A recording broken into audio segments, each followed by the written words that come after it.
You're right. The White House did try again to interfere. That was wrong. Decisions that impact the health of millions of Americans. No decision is more important than the COVID-19 vaccine decision. Must be made by medical professionals, guided by the data and science. But I can tell you, Rachel, I just got off the phone with career professionals at FDA, and they assure me, and I know them well, that this decision tonight was made on science and data. And you saw yesterday, you reported yesterday on all that data and that entire analysis by the advisory committee. Look, we need to separate the craziness out there from what really matters. And what matters is that there is a scientific basis to support the emergency authorization of this vaccine. And that is very, very good news. Dr. Kessler, it goes a long way with me, and I think it will go a long way with all of our viewers to hear you say that with such confidence, having talked to people involved in this decision.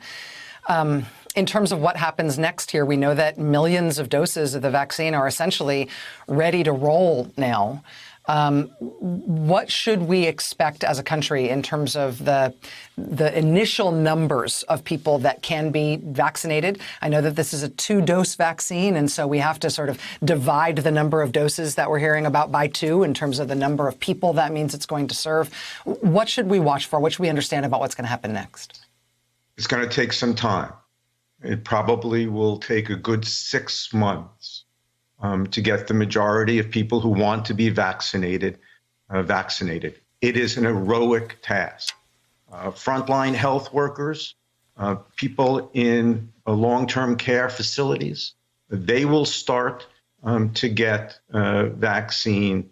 But even that is going to be a slow rollout because we're really just upping the manufacturing capability.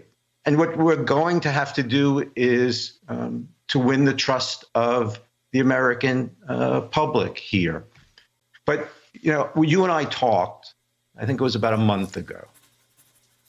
And what you and Susan went through, this vaccine could have prevented that. There are 108,000 people hospitalized tonight, many fighting for their lives. We're not going to have enough vaccine to prevent the many deaths that still occur, but we're going to do everything. And I've talked to him, and I know this. The president-elect will work tirelessly, and I know his team is working tirelessly to get everyone who wants to be vaccinated, vaccinated.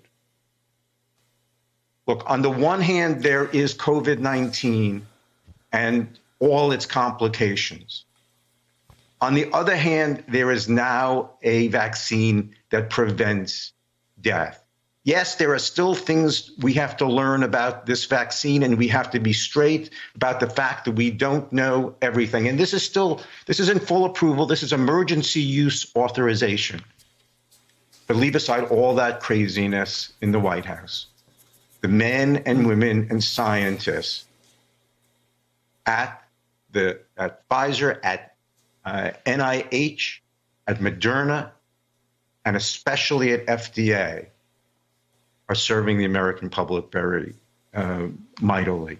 It's a very important decision. It's a very important milestone, Rachel. There is hope.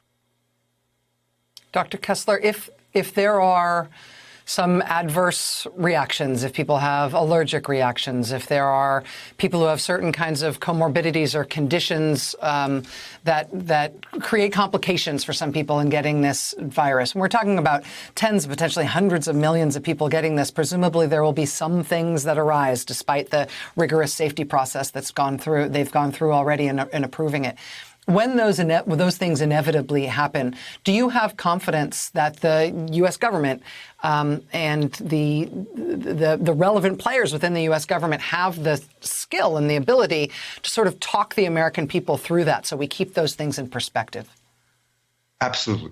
I mean, and it's absolutely essential because those things are going to happen. There are going to be bumps along the way. But there are pharmacovigilance systems that look for signals, that look to find that one or two cases. I mean, that question you just raised about allergies.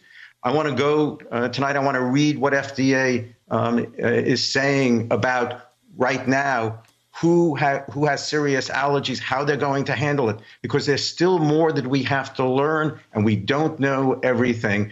But I can tell you one thing. The Biden administration is going to be upfront and transparent. We can't lose the trust of the American public on this. We all have to get this epidemic behind us, and we will.